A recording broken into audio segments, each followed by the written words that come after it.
What do you think is one misperception others have of you? Take a moment to give that thought. Some of you have it. And if not, how about this week you ask? Ask someone. That's a question I'll ask any leader. I meet them on the phone. I haven't met them in person yet. Would you believe that easily 9 out of 10 times when I meet them in person, their misperception is my first impression of them? This happened just a couple of weeks ago. He's a CEO in Chicago, and we were doing some videotaping. I'm a big believer that you have to see it. You have to see it and experience yourself like your listeners experience you. Well, we're maybe 15 seconds, if that, watching his playback, his first playback.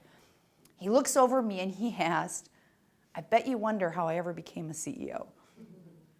Another awkward moment, because I'm thinking, well, I was kind of thinking that. So when I asked him, what is it? Where's that coming from? He said, I have never gotten feedback. My executive team is always saying to me, good, nice job, and I've never seen myself on playback.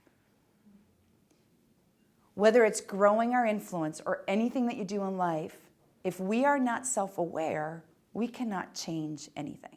Let's test this out. How many of you in the last, let's go with a 3-month time frame. How many of you in the last 3 months you have videotaped yourself or audio recorded yourself for professional reasons?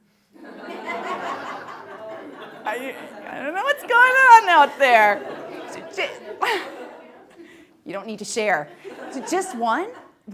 Have you seen yourself on the playback? Did you get a chance to see it? Here's my concern. If you're not experiencing your communication, your level of influence through the eyes and ears of your listener, could there be a chance you're determining how people are perceiving you, the reputation that you're creating, off of feeling rather than fact? Could we be sabotaging our communication and we don't even know we're doing it? My speech coach, his name is Lou Heckler. Did you get it? He was born to be a speech coach, apparently. We had a speech coach lesson just last month. And we're chatting. He's sharing with me how he's on a plane flying to another conference. And he happened to be chatting, small chatter, back and forth with his seatmate, who happened to be a psychologist. And at some point through the conversation back and forth, Lou decided to ask the psychologist, what is it? What really is the key to someone's improvement? After the psychologist gave a long pause, individuals who are willing to embrace their own ignorance.